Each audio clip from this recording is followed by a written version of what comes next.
Post headlines say it all today. And it's so true.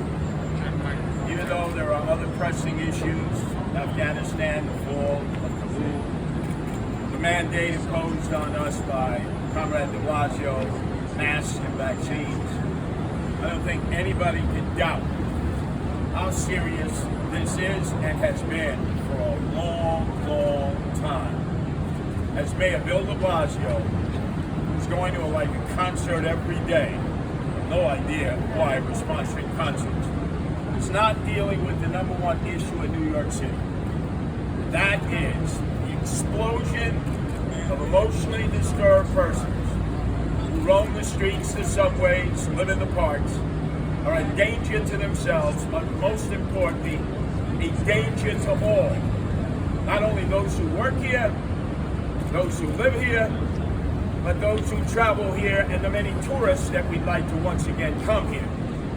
They are not going to do that if they continue to see actions like this. A man with a hatchet goes into an ATM vestibule. It happens here at the Chase Bank at 42 Broadway. It could have been any ATM vestibule, anywhere in the five boroughs. Those attacks are taking place on a regular basis. And then we see the stream of men and women, mostly disturbed, who descend into the subways and will push people in, or try to, into the incoming subway cars. And we find out time and time again, these are men and women who previously have been diagnosed with serious psychotic issues, who've been hospitalized, who've been given medicine. And now, to know that last March, when the lockdown occurred at the height of the pandemic, state hospitals released a number of psychiatric patients to make room for COVID-19 cases. We understood.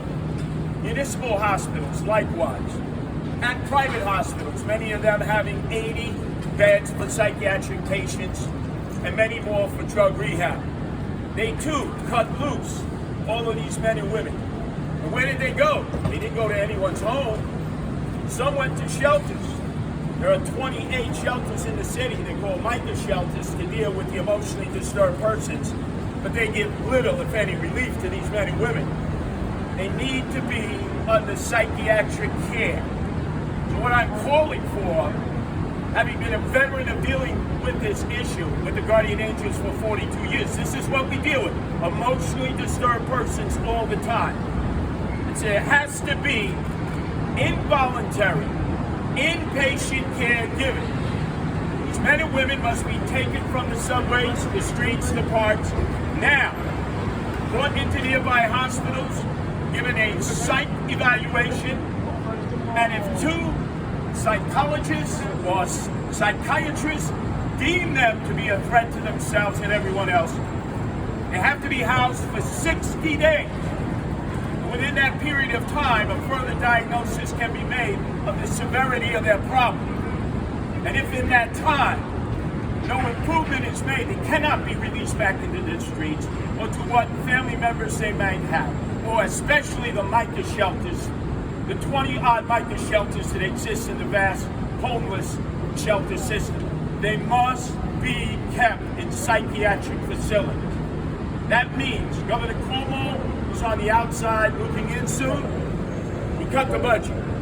He cut the number of psychiatric beds long before the lockdown, long before the pandemic kicked in on a march long ago, it seems. So that shrinkage was taking place. But now that many of these men are out and about, Cuomo has done nothing to recover them. De Blasio has done nothing to recover them. And private hospitals don't want them because they only get $2,000 a day in reimbursement, whether it's from private insurance or from Medicaid. Whereas if they take cardio care unit, individuals and patients, they could be making anywhere from $28,000 to $68,000 per person, per patient each day. Now, given that differential, it's understood that these private hospitals do not want to deal with those with emotional issues who need medication. We spend our time in the streets. We stop the emotionally disturbed. We talk with them. We engage with them. We calm them down. We stop them at times from attacking others in their condition or random citizens. Oftentimes you'll see wristbands on their wrists. It indicates what hospital they were recently treated from and released. Within a period of 48 hours, you can actually see that on the wristband. You can also see the various psychotic medications or other mood-leveling medications that they've been prescribed and they no longer have access to. Now, Kendra's law is not being utilized. It should be, but it is not the panacea, because that can only kick in the state law when you find recidivists, men and women who have consistently violated the premise of being released from a psychiatric care facility and not to self-medicate with prescribed medications or attend their mental health sessions and therapy. We have got to get serious about this. We have got to round up these men and women who need compassion. They need our love. And most importantly, they need our care.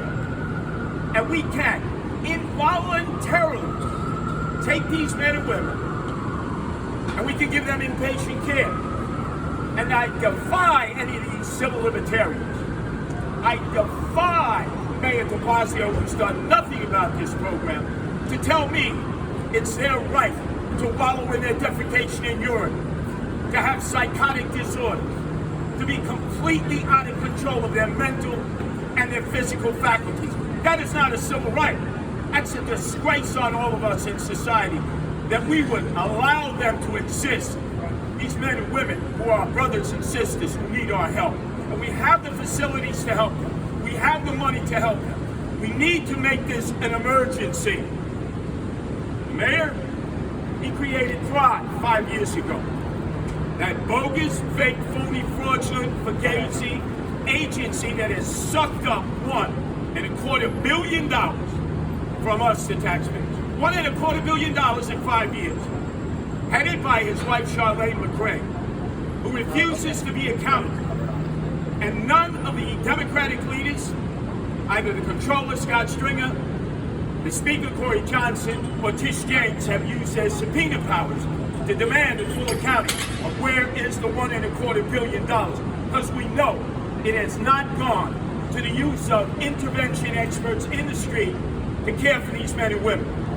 We want to blame the police when they get an EDP call.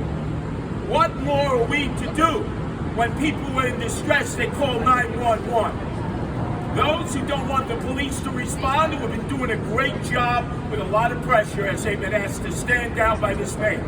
What is the alternative, Mayor de Blasio? Use Thrive? Where are the Thrive intervention workers? Where are they doing outreach? Who have they helped? Who have they brought to a psychiatric facility?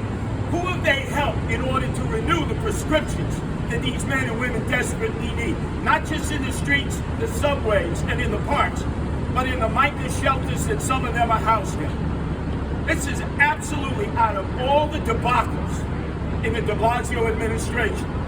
His failure to deal with the growing emotionally disturbed persons problem is his biggest blunder of all, and there's a list of so many blunders. So we need, with an incoming governor, local, to immediately start the involuntary commitment of these emotionally disturbed persons.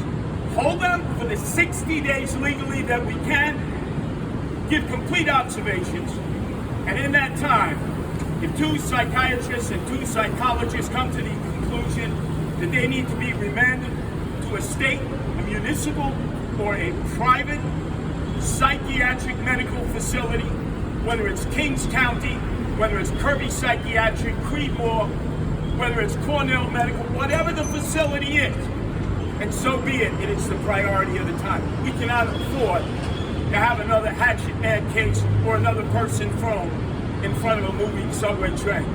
It is a disgrace to the administration of Bill de Blasio, who can't wait to go to his next concert. And it is a disgrace to all of us that we permit this to go on. The continued torture of these lost souls who are a danger to themselves and everyone else. It's time for us to take action. When I'm made, I'm going out. So many of these emotionally disturbed people, I know personally, so many of them, as guardian angels, we've taken to hospitals. we've gotten their prescriptions refilled.